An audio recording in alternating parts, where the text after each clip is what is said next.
علی بھائی اگلا سوال ہے، آپ کی نیو ویب سائٹ کے بیٹا ورژن میں کچھ کنفیوژنز ہیں، پلیز ان کو جلد از جلد درست فرمائیں۔ آپ نے رجسٹریشن کے لیے 5 آپشنز رکھے ہیں، number 1 Barelvi, number 2 Deobandi, number 3 اہل حدیث، نمبر 4 اہل تشیع اور نمبر 5 علمی کتابی۔ علی بھائی آپ تو فرقوں کے خلاف ہیں اور اتحاد امت کی بات کرتے ہیں، تو پھر علمی کتابی کے نام سے ایک اور فرقے کا اضافہ کیوں کر رہے ہیں؟ پلیز اس لفظ علمی کتابی کو بدل دیں۔ میرا کوئی لینا دینا نہیں ہے جی اس طرح کی چیپ حرکتوں کے ساتھ۔ اس کی وجہ یہ ہے کہ میں نے بارہا یہ اناؤنسمنٹ کی ہے کہ میں صرف ذمہ دار ہوں ان باتوں کا جو میں بولتا ہوں۔ میرے نام کے اوپر کوئی بندہ اس طرح ویب سائٹ کے اوپر یا فیس بک پہ کوئی پوسٹیں لگاتا ہے، وہ خود لوگ ذمہ دار ہیں، میرا کوئی لینا دینا نہیں ہے۔ اور اپنی باتوں کا بھی انہی باتوں کا ذمہ دار ہوں جن باتوں میں جو الفاظ وہ اس طریقے سے لکھے ہوں حدیث میں۔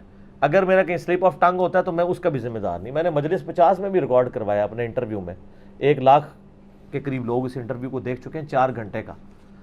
4 گھنٹے کی صرف مووی لاکھ بندہ دیکھتا ہے، علماء کے تو 4 منٹ کے کلپ بھی بہت مشکل سے لوگ دیکھتے ہیں۔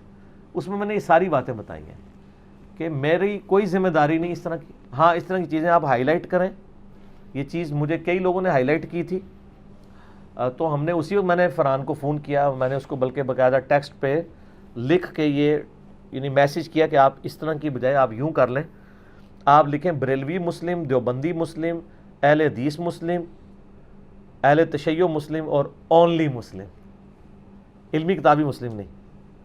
میں تو بار بار کہہ رہا ہوں کہ علمی کتابی ہم ایک علمی بات کے طور پہ کر رہے ہوتے ہیں، یہ نہیں ہوتا کہ ہم کو فرقہ لانچ کر رہے ہیں۔ ہم فرقے جب لانچ ہوتے ہیں تو فرقوں کی کتابیں ہوتی ہیں، فرقوں کی مسجدیں ہوتی ہیں، فرقوں کے بزرگ ہوتے ہیں۔ ہمارا تو کوئی اس طرح کا سلسلہ نہیں ہے۔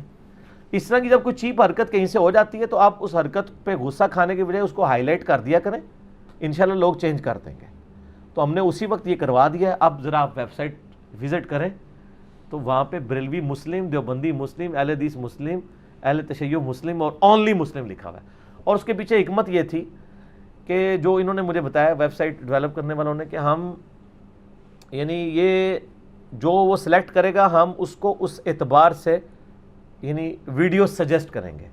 اگر ایک بندہ بریلوی آ رہا ہے تو ظاہر ہے کہ ہم ایک بریلوی کو وہ ویڈیو سجیسٹ کریں گے جو اس کے مکتبہ فکر میں جو خرابی ہے اس کو ہائی لائٹ کرتی ہو۔ بریلوی کو ہم فضائل اعمال بامقابلہ قرآن والا کلپ تو نہیں شیئر کروائیں گے، یہ تو دیوبندی کو کروائیں گے نا، ٹھیک ہو گیا۔ اسی طریقے سے شیعہ کا عقیدہ امامت، یہ کسی شیعہ کو شیئر کروائیں گے نا، نہ کسی اہل حدیث کو کرا رہے ہوں گے۔ تو رفع الیدین کا مسئلہ کسی بریلوی کو کروائیں گے، 11ویں والا مسئلہ ہم کسی اہل حدیث کو تو شیئر نہیں کروا رہے ہوں گے، حیات النبی کا مسئلہ ہم وہ تو ساروں کو ہی شیئر کروا رہے ہوں گے کیونکہ سب میں کوئی نہ کوئی مسئلہ پایا جاتا ہے۔ تو اس کے لیے انہوں نے یہ ڈیوائس کیا کہ ایسا ہو جائے۔ تو اور اس کا ایک فائدہ یہ بھی ہے کہ زندگی میں آپ کی زندگی میں کبھی یہ لمحہ آیا کہ آپ ایک لمحے کے لیے سوچیں کہ آپ صرف مسلمان ہیں یا آپ بریلوی مسلمان ہیں؟ کبھی اس کو اکیلے میں بیٹھ کے سوچئے گا، اور اس پہ یہ بھی سوچئے گا کہ یہ میں جملہ نبی علیہ السلام کے سامنے بھی ادا کر سکوں۔ اگر آپ کی زبان اور دل دماغ یہ جرأت رکھتا ہو کہ میں رسول اللہ کے سامنے یہ کہہ سکتا ہوں صلی اللہ علیہ وآلہ وسلم کہ یا رسول اللہ صرف مسلمان ہونا کافی نہیں ہے، میں بریلوی مسلم ہوں، تو آپ بے شک اس کو کلک کر دیں، آپ کی مرضی ہے۔ آپ فخر محسوس کریں، ہمیں خوشی ہوگی کہ کون لوگ ہیں جو فخری اپنے آپ کو صرف مسلم کہنے کے لیے تیار ہیں۔ تو اگر آپ بریلوی مسلم کہتے ہیں، دیوبندی مسلم کہتے ہیں، یہ آپ کا اپنا ظرف ہے، ہم آپ کو کچھ نہیں کہتے، لیکن ایک بار سوچنے کے لیے تو تھنک آؤٹ آف باکس کرنے کا تو آپ کو موقع ملے گا نا، ٹھیک ہے۔ اور ڈاکٹر سراج صاحب وہ آیت پڑھتے تھے نا، ما کان ابراہیم یہودی ولا نصرانی، ابراہیم نہ تو یہودی تھے نہ نصرانی تھے۔ یہودی کہتے تھے ہم ابراہیمی ہیں، عیسائی کہتے تھے ہم ابراہیمی ہیں، اللہ نے کہا نا، یہی کہا ماں کا ہی مطلب ہے نا، لا ما کان ابراہیم یہودی ولا نصرانی، نہیں ابراہیم نہ یہودی تھے نہ عیسائی تھے، ولیکن کان حنیفا مسلما، بلکہ وہ سب سے ٹوٹ کے ایک اللہ کے ہو گئے تھے اور وہ تو مسلم تھے، وما کان من المشرکین، اور مشرک نہیں تھے۔ تم تو شرک کرتے ہو۔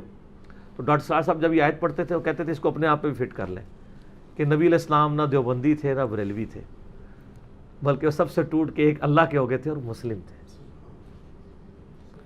جس بات کی غلطی کا ٹونٹ یہود و نصارہ کو کیا جا رہا ہے، ہمیں نہیں کیا جائے گا۔ ابراہیم علیہ السلام ہمارے نبی علیہ السلام نہ سنی تھے نہ شیعہ تھے، بلکہ تو مسلم تھے. وَسَمَّاكُمُ الْمُسْلِمِينَ. اسی پہ اپنا آپ فخر محسوس کریں. تو ہم نے ویب سائٹ پہ یہ سب کچھ کروا دیا. باقی ویب سائٹ کے اوپر اور کئی یہ کمزوریاں بھی ہائی لائٹ ہوئی ہیں، انشاءاللہ ہم مستقبل قریب میں اللہ نے چاہا تو وہ چیزیں اوور کم ہو جائیں گی. باقی آپ ہمارے واٹس ایپ گروپس کے جو نمبر ویب سائٹ پہ دیے ہوئے ہیں ان سے رابطہ کر لیا کریں. اگر آپ کو کوئی چیز نہ مل رہی ہو تو آسانی سے آپ کو وہ چیزیں مل جائیں گی انشاءاللہ، کوئی پرابلم نہیں ہوگی. علی بھائی، رمضان المبارک میں درس اور مجلس کی ٹائمنگز کیا ہوں گی؟ ٹائمنگ ہماری چینج نہیں ہوتی اللہ کے فضل سے. ظہر کی نماز یہ ایک ایسی ہے جو فکس کی جا سکتی پورے سال میں. اس لیے آپ دیکھیں ظہر جمعہ پورا سال فکس ہوتے ہیں 1 یا 1:30 بجے. تو یہاں پہ بڑا لوگوں کا مشورہ ہے کہ جی وہ سردیوں میں چونکہ دن چھوٹا ہوتا ہے تو آپ 1:30 کی بجائے 1 کر لیں. تو میں کہ یار آدھے گھنٹے جو کی کرنا ہے تسی لوگوں کو امبیگوس کریں گے. یہ کانسٹنٹ رہے اللہ کے فضل سے. ٹائمنگ کانسٹنٹ ہے ہماری یہاں پہ، وہی ٹائمنگ رہے گی. رمضان شریف میں بھی وہی ٹائمنگ ہے. بلکہ آپ نے روزہ ٹھنڈا کرنا ہے تو ادھر آئیں، ادھر اے سی لگے ہوئے ہیں اور ساتھ حسب حال بھی چل رہا ہوگا. ٹھیک ہے، دین بھی آپ سیکھ رہے ہوں گے. آئیں تسلی سے. ہم رمضان شریف کے جو 4 اتواریں آتی ہیں عموماً، ہر ساتھی طور 5 بھی ہو جاتی ہیں، تو ہم افطاری میں بہترین کھانا پینا سب کچھ دیتے ہیں. افطار کروا کے یہاں سے رخصت کرتے ہیں. تو ٹائمنگ یہی ہوگی انشاءاللہ تعالی کہ ظہر کی نماز جو آؤٹ اسٹیشن لوگ ہیں ظہر سے بے شک 2 گھنٹے پہلے آ جائیں. بلکہ جتنے آؤٹ اسٹیشن لوگ ہیں وہ کوشش کیا کریں 11 ساڑھے 11 یہاں پہنچ جایا کریں. عام دنوں میں بھی ہم نے چونکہ ان کو کھانا دینا ہوتا ہے دن کا، اور رمضان میں تو ظاہر ہے کہ نہیں ہوگا. تو لیکن یہ ہے کہ پہلے آئیں گے تو ذرا تھوڑا آرام کر لیں گے تسلی سے، پھر نماز وغیرہ پڑھیں گے. تو روزہ آپ کا انشاءاللہ یہاں سے ظہر سے مغرب تک آپ کو روزہ گزرنے کا پتہ نہیں چلے گا. صرف ایک بندے کو پتہ چلتا ہے، وہ میں ہوتا ہوں، کیونکہ میں نے مسلسل ظہر سے لے کے مغرب تک بولنا ہوتا ہے. میرے لیے ایک تکلیف دہ چیز ہوتی ہے دنیاوی اعتبار سے. تو باقی تو سن رہے ہوتے ہیں صرف، تو انجوائے کریں گے. تو رمضان شریف میں پچھلے سال بھی یہی ٹائمنگ تھی.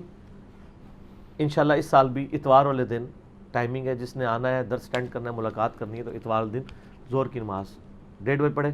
اور ہماری جو یہاں کا ایڈریس کوئی مشکل نہیں ہے. جی ٹی روڈ پہ آپ پہنچ جائیں تو آپ ان کو کہیں ہم نے دریا کے کنارے یہ لفظ یاد رکھنا ہے، تحصیل روڈ پہ. کیونکہ آج کل وقتی طور پہ ہمارا یہاں پہ سے صدر تھانہ شفٹ ہوا ہوا ہے تو بلڈنگ بن رہی ہے. باقی دفتر وغیرہ ادھر ہی قریب ہی ہیں تو وہ بعض اوقات وہ اس تھانے کی طرف لے جاتے ہیں. دریا کے کنارے صدر تھانہ.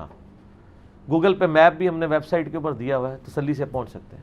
تو آئیں جی ضرور. رمضان شریف میں تو کافی لوگ آتے ہیں، تسلی سے ہمارے ساتھ افطار کریں آ کے انشاءاللہ. یہی ٹائمنگ ہوگی.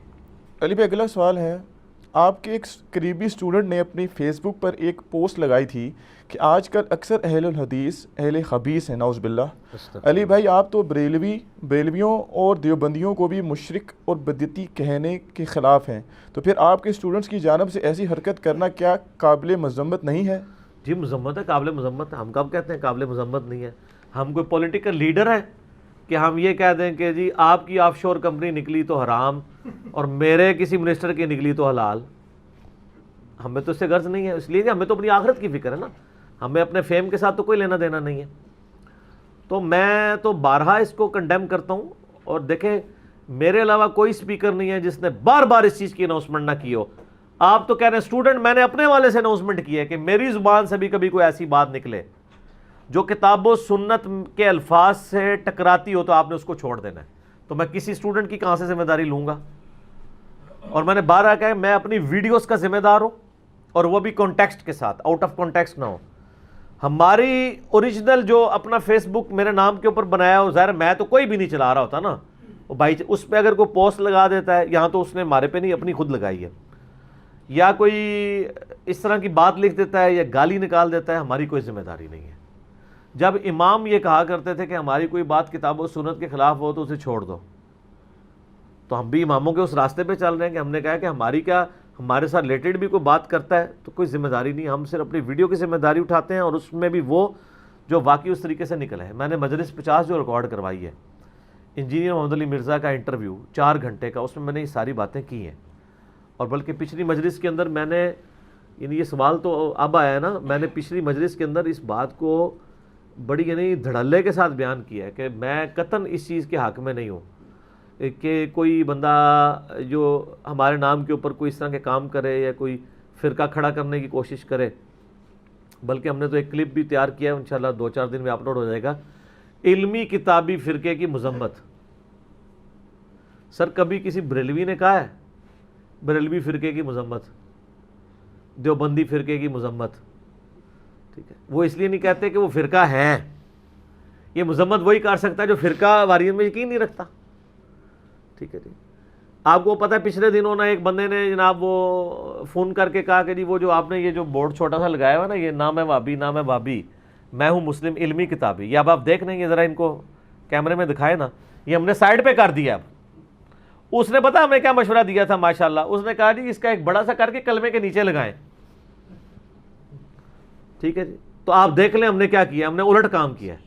ہم نے پہلے تو اس کو بھی ہٹا کے سائڈ پہ کر دیا، اور وہ اس لیے لٹکایا ہوا ہے، کسی نے گفٹ کیا ہوا ہے، میں نے کہا کسی کا دل نہ دکھ جائے۔ تو کبھی وہ دوبارہ آیا نا بندہ، مجھے تو اب یاد بھی نہیں کس نے گفٹ کیا تھا، تو مہربانی کر کے یہ اتار کے لے جائے، تو ہمیں آزمائش میں نہ ڈالے۔ تو ہم نے پہلا کام یہ کیا ہے کہ اس کو کیا ڈالنا تھا، ہم نے یہ آیت لکھ کے لگا دی ہے، وَاعْتَصِمُوا بِحَبْلِ اللَّهِ جَمِيعًا وَلَا تَفَرَّقُوا۔ کلمے کے نیچے آپ دیکھ رہے ہیں نا آیت لکھی ہوئی ہے، یہ جان بوجھ کے لکھی ہے کہ ہم نے وہ ایک سلوگن کے طور پہ ایک بات کی تھی، کوئی فرقہ لانچ نہیں کر رہے تھے۔ تو اب تو ہمارا یوٹیوب کا باقاعدہ کلپ آ رہا ہے علمی کتابی فرقے کی مذمت، یعنی اگر بننا بھی تھا تو مذمت، ویسے نہیں بنے گا، ظاہر ہے کون بنا سکتا ہے؟ سر جن کے ناموں پہ فرقے بنے ہوئے ہیں نا، جن کے ناموں کے اوپر یہ پورے معاملات چلے ہوئے ہیں نا، انہوں نے اپنی زندگی میں پورا زور لگایا ہے اس کام کے لیے، مرتے دم تک نصیحتیں کر کے گئے ہیں، کتابیں لکھ کے ان کے حوالے کر کے گئے ہیں کہ آپ نے یہ کام کرنا ہے۔ اگر انہوں نے ان چیزوں کی مذمت کی ہوتی نا تو آج ان کے نام کے اوپر یہ معاملات نہ ہوئے ہوتے جو کہ سب کانٹیننٹ کے اندر لوگوں نے اپنے اپنے بزرگوں کے ساتھ کیے ہوئے ہیں۔ تو ہم تو بار بار مذمت کر رہے ہیں، میں یعنی اللہ معافی دے، ہم نے تو یقین کریں کہ یعنی جن مکاتب فکر سے ہمیں یعنی تکلیف بھی پہنچی ہیں، ہم نے کبھی بھی ان کے لیے کبھی اس طرح کے الفاظ استعمال نہیں کیے کہ ہم کسی کو خبیث کہہ دیں۔ خبیث کہنا تو یعنی بہت بڑی بات ہے نا، کہ آپ کسی کے بارے میں یہ لفظ استعمال کر دیں اسپیسیفکلی اوورآل مکتبہ فکر کے بارے میں، یا یہ کہہ دیں کہ فلاں مکتبہ فکر اکثر یہ ہے، یہ آپ نہ کریں، آپ نے کوئی مردم شماری کروا لی ہے۔ میں تو ویسے اس کے ساتھ ایگری نہیں کرتا۔ اہل حدیث کے اندر تو سب سے زیادہ لوگ موجود ہیں جو کتاب و سنت کی بات کو سنتے ہیں۔ اہل حدیث سے ہمیں ذرا خطرہ نہیں ہوتا کہ ہم انہیں کتاب و سنت کی بات بتائیں گے تو آگے سے ہمیں کتے کی طرح کاٹ لیں گے، جو قرآن پاک میں ہے نا، علماء سوء کی مثال کتے کی سی ہے۔ یہ کتے کی مثال یعنی علماء سوء کے بارے میں اللہ تعالیٰ نے قرآن میں بیان کی ہے، لیکن باقیوں کے بارے میں تو ہمیں ڈر لگا رہتا ہے کہ یار اس کو بات کی کہیں برا ہی نہ بنا جائے، الٹا یہ کہ جی یار یہ تم قرآن ڈائریکٹ کیوں پڑھ رہے ہو، گمراہ ہو جاؤ گے، یہ احادیث جو ہے علماء سے پوچھ کے چلنی چاہیے۔ یہ ڈر کم از کم اہل حدیث کے بارے میں تو نہیں ہوتا۔ عوام الناس کی بات کر رہا ہوں، مولوی تو مولوی ہے بھائی جی، پاویں مسلمانوں دا ہوئے تے پاویں یہودیاں دا ہوئے تے پاویں عیسائیاں دا ہوئے، سارے پاس ایک ہی کام ہے، ان کی بھی اسی طرح کی سٹوریاں میں ملتی رہتی ہیں۔ تو مسلمانوں کے اندر فرقوں والا معاملہ کیا، اوورآل دنیا میں مذاہب کے جو مولوی ہیں نا ان کے بھی کچے چٹے کھلتے رہتے ہیں، آپ کو پتہ ہے۔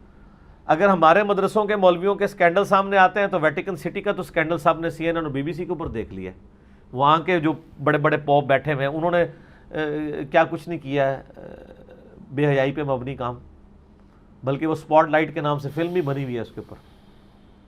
ٹھیک ہے، یہاں پہ کو بات کر دے کہتے ہیں جی ملک کے اسلامی تشخص کو نقصان پہنچایا ہے، تو اسلامی تشخص کو نقصان تو انہوں نے پہنچایا نا جنہوں نے بغیرتی کی ہے، جو اس بغیرتی کو ہائی لائٹ کر کے کہہ رہے ہیں کہ خدا کے لیے بندے کے پتر بنو، وہ نقصان پہنچا رہے ہیں، ان کے پیچھے کوئی نہیں پڑتا جو یہ حرکتیں کر رہے ہیں، ان کو بھی تو اپنی خبر لینی چاہیے نا۔ تو ہم تو اس کو فل کنڈیم کرتے ہیں جی، میں کوئی کسی کو آن نہیں کرتا ہوں، اور مجھے یہ پتہ ہے جس کی طرف انہوں نے اشارہ کیا، میں نے اسی وقت مجھے جب کسی نے بتایا تھا میں نے ان کو فون کر کے انہیں باقاعدہ میں نے ان کو کہا تھا کہ آپ اس کو ڈیلیٹ کریں، اس طرح کی کوئی پوسٹ نہ لگائیں، اپنے بھی آپ سے بھی نہ لگائیں، اگر آپ دعوت کا کام لے کے چل رہے ہیں تو یہ حرکت کرنے کی کسی کو اجازت نہیں ہے، ٹھیک ہو گئی۔